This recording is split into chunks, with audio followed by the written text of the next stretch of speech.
नमो भगवते वासुदेवाय नमः। आप सभी को अपरा एकादशी की हार्दिक शुभकामनाएं। जब तक भक्त और भगवान का संबंध केवल पूजा पाठ तक सीमित रहता है, तब तक भक्ति में रस कम और विधि अधिक होती है। लेकिन जब हम भगवान की उन अद्भुत लीलाओं को सुनते हैं जो उन्होंने अपने भक्तों के साथ की, तो हमारे हृदय में भक्ति की सच्ची लौ जल उठती है। भगवान केवल मंदिरों में ही नहीं रहते, बल्कि वह तो अपने सच्चे भक्तों के मन में निवास करते हैं। उनके दुख में सहभागी बनते हैं, उनके संकट में सहायक बनते हैं। फिर चाहे वो भक्त प्रहलाद हो, ध्रुव हो, सुदामा हो या फिर कोई अन्य सामान्य गृहस्थ भक्त, भगवान हर रूप में अपनी करुणा और कृपा का प्रमाण देते हैं। इसीलिए अपरा एकादशी की पावन कथा से पहले अगर हम भगवान की भक्त वत्सल लीलाओं का श्रवण करें, तो हमारी श्रद्धा और निष्ठा और भी दृढ़ हो जाती है। यह केवल कथा सुनना नहीं होता, बल्कि हमारे भीतर उस विश्वास को जागृत करना होता है कि अगर हमारी भक्ति सच्ची होगी तो भगवान की कृपा भी अवश्य ही मिल जाएगी। तो आइए दोस्तों, आज अपरा एकादशी की कथा से पहले उन दिव्य प्रसंगों को सुने जहां भगवान ने अपने भक्तों के लिए संसार के नियमों को भी तोड़ दिया था। सबसे पहले तो आप सभी भक्तगणों को अपरा एकादशी की बहुत बहुत शुभकामनाएं। संत श्री चोखामेला भगवान श्री विठ्ठल के अनन्य भक्त थे। पंढरपुर के पास मंगलवेड़ा नाम के गाँव में श्री चोखामेला रहा करते थे। मरे हुए जानवरों को उठाना और साफ सफाई की सेवा आदि इनका कार्य था।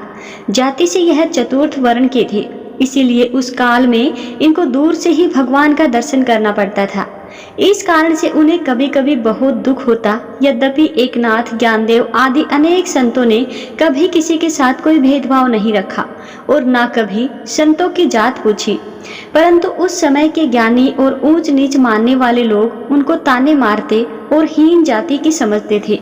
काम धंधा करते समय हृदय की धड़कन समान सतत चोखामेला के श्री मुख से भगवान का नाम स्मरण होता रहता। अनेक तीर्थों में घूमने के बाद जब यह पंढरपुर आए, तब इनका मन यहीं पर लग गया। संतों का साथ, नाम स्मरण, कीर्तन, विठ्ठल दर्शन से इनका मन पंढरपुर धाम को छोड़कर कहीं और जाने का होता ही नहीं था। बीच बीच में संत चोखामेला पंढरपुर आते रहते थे। इनके गुरु श्री संत नामदेव जी थे। अब क्या हुआ कि एक दिन रात्रि में मंदिर के महाद्वार के सामने एक शिला पर बैठे चोखामेला भगवान को याद करके एक पद गाने लगे। हीन जाति का होने के कारण उनको दूर से ही भगवान के दर्शन करने पड़ते, परंतु भगवान की भक्ति में किसी तरह का कोई जाति भेदभाव नहीं होता। यह प्रभु को प्रकट करना था। भक्ति करने का अधिकार तो सभी को है और इसी बात को प्रकट करने के लिए संत श्री चोखामेला आदि अनेक संतों का प्राकट्य अन्य अन्य जातियों में हुआ है। भक्त हमारे निकट नहीं आ सकता, लेकिन यह भक्त रोज हमारे द्वार पर खड़ा रहता है। यह जानकर भगवान स्वयं मंदिर के बाहर आ गए। संत बाबा आनंद में गाने लगे और भगवान उनके साथ नृत्य करने लगे। भक्त का संग पाकर प्रभु अति आनंद में मग्न हो गए और अपने कंठ का रत्नाहार प्रभु ने संत जी के गले में डाल दिया। अब रात अधिक हो गई तो भगवान को मंदिर में जाकर सो गई और बाबा भी मंदिर के बाहर सीढ़ियों पर ही सो गए। प्रातःकाल बाबा उठे और मंदिर का परिसर साफ करने की सेवा में लग गए। तुलसी माला, पुष्पहार उतारते समय जब मंदिर में पुजारियों ने देखा कि भगवान के गले का रत्नाहार तो गायब है, उन्होंने यहाँ वहाँ खोजा तो दृष्टि चोखामेला पर पड़ी। पता चला कि हार तो चोखामेला के गले में है। अब पुजारियों ने बाबा चोखामेला जी पर ही चोरी का आरोप लगा दिया। देखते ही देखते लोगों की भारी भीड़ वहां पर जमा हो गई और कुछ लोग तो संत जी को मारने पीटने भी लगे। बाबा ने बताया कि वह निर्दोष है और भगवान ने स्वयं उनको हार पहनाया है, पर उन्होंने संत बाबा की कोई बात नहीं मानी। अंत में उन्होंने श्री भगवान का स्मरण किया। अपनी वाणी में उन्होंने भगवान को पुकारते हुए कहा, हे प्रभु, आप दौड़कर हमारी मदद को आइए। अरे धीरे धीरे मत चलिए प्रभु, यह लोग मुझे मार रहे हैं। मैंने ऐसा कौन सा अपराध कर दिया प्रभु? मैं तो आपके निकट तक नहीं आता। ऐसे प्रसंग में मुझे अपने आप से दूर मत करो। आप मेरी परीक्षा मत लो। अब मेरी रक्षा की जिम्मेदारी तो आपकी ही है। प्रभु कृपा जल्दी आइए, तेज तेज आइए। संत जी के गले का हार अब ऐसा कहते ही भगवान के कंठ में जा पहुंचा। अब मंदिर के जो पुजारी जी थे वो बाबा चोखामेला के कंठ से हार निकालने के लिए पहुंचे हुए थे, तो उन्होंने संत बाबा के कंठ से जब रत्नहार निकालने का प्रयास किया तो रत्नहार तो उनके कंठ में था ही नहीं। तब उन्होंने पूछा, कहाँ गया रत्नहार? कहाँ छुपाया तुमने? तब बाबा ने कहा, मेरे प्रभु ने मेरी विनती सुन ली, वह हार तो भगवान के कंठ में ही है। पुजारियों ने मंदिर के अंदर जाकर देखा तो सचमुच हार तो भगवान के कंठ में ही था। उन्होंने मारने वालों को रोका और उन्हें पता चल गया कि इस चोखा मेला में कुछ तो विशेष शक्ति है, इसीलिए वह कुछ दिन तो चुप रहे। फिर एक दिन किसी निंदक ने संत चोखा मेला की हंसी उड़ाने के लिए उनके सामने कहा, अगर तुम पर भगवान का प्रेम है तो भगवान ने तुम्हें कभी मंदिर के अंदर क्यों नहीं बुलाया? अगर ऐसा है तो दिन रात भगवान के भजन करने से भला तुम्हें क्या लाभ? संत जी ने बड़े नम्र वाणी से कहा, संत कभी किसी पर क्रोध नहीं करते। उन्होंने कहा कि श्री भगवान के दर्शन करने की हमारी योग्यता कहाँ? हम तो बस भगवान को दूर से ही प्रणाम कर लेते हैं और हमारा प्रणाम हमारे प्रभु को प्राप्त हो जाता है। भगवान हमसे बहुत प्रेम करते हैं। भगवान सब बात जान गए और उसी रात भगवान श्री कृष्ण संत जी की कुटिया में आ गए और उनका हाथ पकड़कर उनको मंदिर के अंदर ले गए। बहुत समय तक संत चोखा मेला और भगवान बातें करते रहे। प्रातःकाल पुजारी लोग जल्दी जल्दी उठकर मंदिर की प्रातःकाल सेवा की तैयारी में लगे। तब उन्हें मंदिर के भीतर से कुछ आवाजें आने लगी। उन्होंने चोखा मेला की आवाज पहचान ली। पुजारियों ने कहा, चोखा मेला, दरवाजे पर तो ताला लगा हुआ था, बताओ तुम भीतर कैसे गए? तो चोखा मेला जी अंदर से ही बोले, श्री भगवान ही मुझे हाथ पकड़कर यहाँ लाए हैं। अब यह घटना घटी तो सब लोगों ने यह समझ लिया कि भगवान तो इस अछूत के स्पर्श से अपवित्र हो गए हैं। अब वे चोखा मेला से ईर्ष्या करने लगे और उन्होंने चारों ओर यह बात फैला दी कि चोखा मेला के कारण भगवान अपवित्र हो गए हैं। संत नामदेव उस दिन चोखा मेला से भेंट करने के लिए उनके घर पर गए। श्री नामदेव जी ने चोखा मेला को हरि नाम प्रसाद प्राप्त हुआ था। संत श्री नामदेव यद्यपि चोखा मेला के गुरु थे, परंतु नामदेव जी को संत चोखा मेला की भक्ति का प्रताप बड़ी अच्छी तरह से पता था। वे जानते थे कि संत चोखा मेला बहुत ही उच्च कोटि के महात्मा है। इसीलिए नामदेव जी ने चोखा मेला के चरणों में प्रणाम किया और चोखा मेला ने भी नामदेव जी के चरणों को प्रणाम किया। फिर नामदेव जी को चोखा मेला की पत्नी और पुत्र से मंदिर में घटित प्रसंग का पता चला। तब थरथराते स्वर में चोखा मेला बोले, वो विठ्ठल पांडुरंग हमारा भगवान, हमारा सर्वस्व हमारे मन से जाता ही नहीं और उसे मिले बिना मुझे कुछ अच्छा नहीं लगता और मेरे प्रभु को तो मेरे स्पर्श से कोई आपत्ति ही नहीं है। और उन लोगों का कहना है कि चोखा मेला ने भगवान को अपवित्र कर दिया। नामदेव जी, हम आपके जैसे ज्ञानी तो नहीं हैं, परंतु संत चरणों का और भगवान का ही हमको आधार है। चोखा मेला जी की बात सुनकर नामदेव जी कहने लगे, बाबा केवल मंत्र स्तुति स्त्रोत या फिर पुराणों का प्रेरण करके मन में भक्ति नहीं है। प्रभु तो केवल भाव के भूखे हैं, केवल भक्ति भाव मांगते हैं और वो भक्ति भाव आपके हृदय में तो कूट कूट कर भरा है। हमारा सखा पांडुरंग होते हुए हमें लोक निंदा से भला क्या? इन पर आप क्रोध करें, इनको गालियां दे तो भी इतनी पात्रता इनकी नहीं। संतों से डांट खाना, संतों का क्रोध भी सबको प्राप्त नहीं होता बाबा। और बाबा, जिन्होंने आपको मारा है वो तो महामूर्ख हैं। आपके स्पर्श से जिनको आपत्ति होती है ना, उनके भाग्य में आपका स्पर्श लिखा ही नहीं। ऐसा वचन कहकर नामदेव जी वहां से चले गए। अब तो बाबा के हृदय में बड़ा आनंद हुआ और वे नाम की मस्ती में मस्त हो गए। संत चोखा मेला जी की पत्नी सोयरा बाई भी महान भक्त थी। उनकी कोई संतान न होने के कारण वे बहुत दुखी रहती थी और प्रभु से प्रार्थना किया करती थी कि हमारे घर संतान नहीं है, इसलिए मन बड़ा व्याकुल होता है। फिर एक दिन भगवान ने वृद्ध ब्राह्मण का रूप धारण किया और आ गए चोखा मेला के घर के सामने। उनके हाथ में डंडा, कंठ में तुलसी माला और मस्तक पर चंदन और बुक्का यानी कि काली वैष्णव बिंदी या फिर श्याम बिंदी थी। भगवान उनके घर के बाहर आकर पूछने लगे, यह किसका घर है? इस घर में कितने बालक हैं और घर के सदस्य क्या काम करते हैं? इस तरह के बहुत सारे प्रश्न उनसे पूछे। सोयरा बाई ने वृद्ध वेशधारी भगवान को प्रणाम किया और कहा, यह घर तो पांडुरंग का है। सोयरा बाई ने आगे कहा, हमारे घर के लोगों को गोविंद का छंद है। वे सब रात दिन उनका स्मरण करने का काम करते हैं और हमारे घर संतान का कोई सुख नहीं है बाबा। हमारे घर में तो कोई बालक ही नहीं है। तब वृद्ध ब्राह्मण ने कहा, इस मार्ग में मैं निकला था, मुझे बहुत भूख लगी है, कुछ भोजन प्रसाद मिल जाए तो अच्छा होगा। उस पर सोयराबाई बोली, बाबा हम तो नीच जाति के हैं, आपको हमारे घर का अन्न कैसे चलेगा। बाबा बोले, अरे भक्तों की कैसी जाति, जो हरि भजे सो हरि का, और जो हमको बहुत भूख लगी है। ऐसा कहकर उन्होंने हाथ पसार दिए।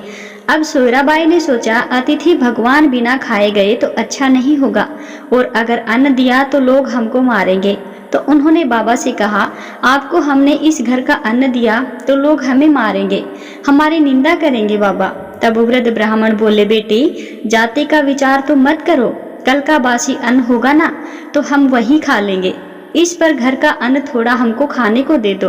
अब सोयराबाई अंदर गई और उन्होंने दही चावल लाकर वृद्ध बाबा को दे दिए। दही और चावल पाकर बाबा संतुष्ट होकर बोले, बेटी बोलो तुम्हें क्या चाहिए। तब उन्होंने कहा, आपकी कृपा हम पर बनी रहे। वृद्ध महात्मा ने उनको बचा हुआ शीत प्रसाद दे दिया और आशीर्वाद दिया कि तुमको निश्चित ही पुत्र होगा। सोयराबाई को प्रभु की कृपा से कर्म मेला नाम का एक पुत्र प्राप्त हुआ और आगे चलकर कर्म मेला जी एक महान भक्त हुए और कवि हुए।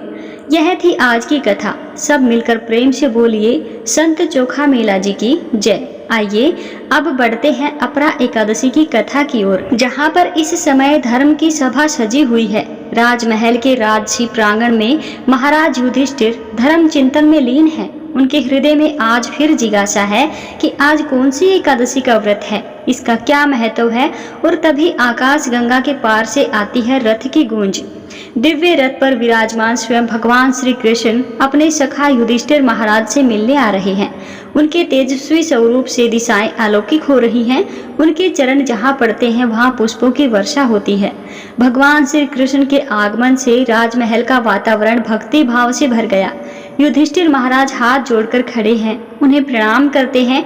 तब भगवान मुस्कुराकर उनसे कहते हैं, हे राजन, आज जो एकादशी है वह केवल व्रत नहीं, पापों का नाश और मोक्ष का द्वार है। मैं तुम्हें अब इसकी दिव्य कथा सुनाता हूँ, ध्यान पूर्वक सुनो। प्राचीन समय की बात है। महीध्वज नाम के एक महान राजा अपने स्वभाव के अनुरूप ही राज्य किया करते थे और सशक्त राजा के शासन में सारी प्रजा बड़ी सुख पूर्वक रह रही थी। राजा महीध्वज का छोटा भाई वज्रध्वज क्रूर, अधर्मी और बड़ा अन्यायी था। वह अपने बड़े भाई से द्वेष और ईर्ष्या रखता था। उससे अपने बड़े भाई की प्रसिद्धि सही नहीं जा रही थी और इसी ईर्ष्या के चलते एक दिन उसने एक कुकर्म कर डाला। उसने अपने बड़े भाई महीध्वज की हत्या कर दी और इतना ही नहीं, उसके शव को जंगल में एक पीपल के पेड़ के नीचे गड्ढा खोदकर दबा दिया। अकाल मृत्यु के कारण वह धर्मात्मा राजा अब प्रेत योनि में पड़ गया और उसी पीपल के पेड़ पर रहकर वह वहां उत्पात मचाने लगा। एक दिन महर्षि धौम्य उधर से गुजरे। उन्होंने पेड़ पर प्रेत को देखा और अपने तपोबल से उसकी सारी कहानी जान ली और उसके उत्पात का कारण भी समझ लिया। इसके बाद ऋषि ने उस प्रेत को पीपल के पेड़ से नीचे उतारा और परलोक विद्या का उपदेश दिया। इसके अलावा ऋषि ने स्वयं ही राजा की प्रेत योनि से मुक्ति के लिए अपरा यानी कि अचला एकादशी का व्रत किया और उसे अगति से छुड़ाने के लिए, प्रेत योनि से मुक्ति दिलाने के लिए व्रत के समस्त पुण्य फल को प्रेत बने राजा को अर्पित कर दिया। इस पुण्य के प्रभाव से राजा अब प्रेत योनि से मुक्त हो चुका था और अब वह ऋषि धौम्य को धन्यवाद देता हुआ दिव्य देह धारण करके पुष्पक विमान से स्वर्ग लोक को चला गया। भगवान श्री कृष्ण ने धर्मराज युधिष्ठिर से कहा, हे राजन, यह मैंने लोक हित के लिए बहुत ही पावन कथा कही है। इसे पढ़ने और सुनने से मनुष्य समस्त पापों से मुक्त हो जाता है। भगवान श्री कृष्ण कहते हैं, जो फल कार्तिक पूर्णिमा पर त्रिपुष्कर में स्नान करने या गंगा तट पर पितरों का पिंडदान करने से मिलता है, वही फल अपरा एकादशी का व्रत करने से मिल जाता है। मकर के सूर्य में प्रयागराज में स्नान से, शिवरात्रि का व्रत करने से, सिंह राशि के बृहस्पति में गोमती नदी में स्नान करने से, कुंभ में केदारनाथ के दर्शन या बद्रीनाथ के दर्शन, सूर्य ग्रहण में कुरुक्षेत्र के स्नान से, सवर्ण दान करने से या फिर अर्ध प्रसुदा गोदान से जो फल मिलता है, वही फल अपरा एकादशी व्रत के पुण्य प्रभाव से मिल जाता है। भगवान श्री कृष्ण के अनुसार अपरा एकादशी का व्रत पाप रूपी वृक्ष को काटने के लिए कुल्हाड़ी के समान है और इस एकादशी का व्रत और भगवान का पूजन करने से मनुष्य सब पापों से छूट करके अंत में वैकुंठ धाम को चला जाता है। भगवान श्री कृष्ण ने इस कथा को समाप्त करते हुए अपरा एकादशी के महात्म्य का वर्णन प्रारंभ किया। भगवान ने कहा, ज्येष्ठ मास के कृष्ण पक्ष में आने वाली इस अपरा एकादशी के पालन करने वाला व्यक्ति ऐसे जघन्य पापों से मुक्ति प्राप्त करता है जो अत्यंत गंभीर होते हैं, जैसे कि भ्रूण हत्या, ब्रह्म हत्या, अनैतिक संग, झूठ बोलना, झूठी गवाही देना, संपत्ति की इच्छा से वेदों का अध्ययन और अध्यापन करना, अपनी मर्जी से मन घड़त ग्रंथ लिखना यानी झूठा शास्त्र बनाना, ज्योतिष द्वारा किसी को भरमाना, झूठा वैद्य बनकर लोगों को ठगना आदि भयंकर पाप भी अपरा एकादशी के व्रत से नष्ट हो जाते हैं। युद्ध क्षेत्र से भागे हुए क्षत्रिय को नरक की प्राप्ति होती है, किंतु अपरा एकादशी का व्रत करने से उसे भी स्वर्ग की प्राप्ति हो जाती है। गुरु से विद्या अर्जित करने के बाद जो शिष्य अपने ही गुरु की निंदा करते हैं तो वे अवश्य ही नरक में जाते हैं। अपरा एकादशी का व्रत करने से इनके लिए भी स्वर्ग जाना संभव हो जाता है। तीनों पुष्करों में स्नान करने अथवा कार्तिक महीने में स्नान करने से या फिर गंगा जी के तट पर पितरों को पिंडदान करने से जो फल प्राप्त होता है वही फल अपरा एकादशी का व्रत करने से प्राप्त हो जाता है। बृहस्पतिवार के दिन पवित्र गोमती नदी में स्नान करने से, कुंभ में श्री केदारनाथ जी के दर्शन करने से तथा बद्रिका आश्रम में निवास करने से और सूर्य तथा चंद्र ग्रहण के समय कुरुक्षेत्र में स्नान करने से जो फल सिंह राशि वालों को प्राप्त होता है वह फल अपरा एकादशी के व्रत के समान होता है। जो फल हाथी घोड़े के दान से तथा यज्ञ में सवर्ण दान करने से मिलता है वही फल एकमात्र अपरा एकादशी व्रत रखने से मिल जाता है। गौ तथा भूमि या सवर्ण दान से जो फल प्राप्त होता है इसके समान ही होता है। पाप रूपी वृक्षों को काटने के लिए अपरा एकादशी का व्रत कुल्हाड़ी के समान है तथा पाप रूपी अंधकार को दूर करने के लिए सूर्य के समान है। इसीलिए मनुष्य को इस पवित्र एकादशी का उपवास अवश्य ही रखना चाहिए। यह व्रत सभी व्रतों में उत्तम है। अपरा एकादशी के दिन श्रद्धा और विश्वास के साथ भगवान श्री हरि का पूजन करना चाहिए, जिससे अंत में श्री विष्णु लोक की प्राप्ति होती है। भगवान श्री कृष्ण कहते हैं, हे युधिष्ठिर, मैंने यह अपरा एकादशी की कथा लोकहित के लिए कही है। इसके पठन और श्रवण से सभी पाप नष्ट हो जाते हैं। कथा का सार यह है कि अपरा अर्थात अपार अथवा अतिरिक्त जो प्राणी एकादशी का व्रत करते हैं उन्हें भगवान श्री विष्णु की अतिरिक्त भक्ति भी प्राप्त हो जाती है। इस कल्याणकारी व्रत के प्रभाव से भक्ति और श्रद्धा में भी निरंतर वृद्धि होती है और श्री हरि की कृपा से ऐसे व्यक्ति को अंत में मोक्ष की भी प्राप्ति हो जाती है। जैसे ही भगवान श्री कृष्ण ने अपरा एकादशी की पुण्यवती कथा का अंतिम श्लोक सुनाया, महाराज युधिष्ठिर की आंखों से आंसू बहने लगे। उनका हृदय पवित्रता से भर गया। राजसभा का प्रत्येक श्रोता मौन होकर श्री कृष्ण के मुख से निकले हुए हर शब्द का रसपान कर रहा था। भगवान श्री कृष्ण ने मुस्कुराते हुए कहा, राजन, जिसने भी श्रद्धा से इस एकादशी की कथा का श्रवण किया है, व्रत किया, पुण्य अर्जित किया, वह समस्त पापों से मुक्त होकर परम पद को प्राप्त कर लेता है। यह एकादशी केवल देह की तपस्या नहीं, आत्मा की यात्रा है। ऐसा कहकर भगवान श्री कृष्ण अपने दिव्य रथ पर विराजमान हुए और धीरे धीरे आकाश में अंतर्ध्यान हो गए। उनका स्वर वायु में गूंज रहा था। धर्म ही मोक्ष का मार्ग है और एकादशी उस पथ का प्रकाश। आइए दोस्तों, अब हम सभी मिलकर भगवान श्री हरि से यही प्रार्थना करें कि हे भगवान, हमारे द्वारा किया गया यह व्रत, यह कथा श्रवण आपकी सेवा में समर्पित है। हमारे पाप क्षमा करें, हमारे जीवन में भक्ति का संचार करें और हमें मोक्ष का मार्ग दिखलाएं। महर्षि वेदव्यास जी द्वारा रचित 18 पुराणों में से एक अग्नि पुराण में अग्निदेव द्वारा महर्षि वशिष्ठ को दिए गए विभिन्न उपदेश हैं और इसी के अंतर्गत इस समस्त पाप नाशक स्रोत के बारे में महात्मा पुष्कर कहते हैं कि मनुष्य चित्त की मलिनता व चोरी, हत्या पर स्त्री गमन आदि तरह तरह के पाप करता है, पर जब चित्त कुछ शुद्ध होता है तब उन्हें इन पापों से मुक्ति की इच्छा होती है। उस समय भगवान नारायण की दिव्य स्तुति करने से समस्त पापों का प्रायश्चित पूर्ण हो जाता है। इसीलिए इस दिव्य स्रोत का नाम समस्त पाप नाशक स्रोत है। महात्मा पुष्कर जी कहते हैं, सर्वव्यापी श्री विष्णु को सदा नमस्कार है, श्री हरि विष्णु को नमस्कार है। मैं अपने चित्त में स्थित सर्वव्यापी अहंकार शून्य श्री हरि को नमस्कार करता हूँ। मैं अपने मानस में विराजमान अव्यक्त, अनंत और अपराजित परमेश्वर को प्रणाम करता हूँ, नमस्कार करता हूँ। सबके पूजनीय, जन्म और मरण से रहित प्रभावशाली श्री विष्णु को नमस्कार है। श्री विष्णु मेरे चित्त में निवास करते हैं, श्री विष्णु मेरी बुद्धि में विराजमान है, श्री विष्णु मेरे अहंकार में प्रतिष्ठित हैं और श्री हरि विष्णु मुझ में भी स्थित हैं। वे श्री विष्णु ही चराचर प्राणियों के कर्मों के रूप में स्थित हैं। उनके चिंतन से मेरे पाप का विनाश हो। जो ध्यान करने पर पापों का हरण कर लेते हैं और भावना करने से स्वप्न में दर्शन देते हैं। इंद्र के अनुज शरणागतों का दुख दूर करने वाले उन पापहारी श्री विष्णु को मैं नमस्कार करता हूँ। मैं इस निराधार जगत में अज्ञानकार में डूबते हुए को हाथ का सहारा देने वाले प्रातपार स्वरूप श्री विष्णु के सम्मुख प्रणगत होता हूँ। सर्वेश्वर प्रभु कमल नयन परमात्मन ऋषिकेश आपको नमस्कार है। हे नरसिंह अनंत स्वरूप गोविंद, समस्त भूत प्राणियों की सृष्टि करने वाले केशव, मेरे द्वारा जो दुर्वचन कहा गया हो अथवा पाप पूर्ण चिंतन किया गया हो, मेरे उस पाप का प्रशमन कीजिए। आपको नमस्कार है।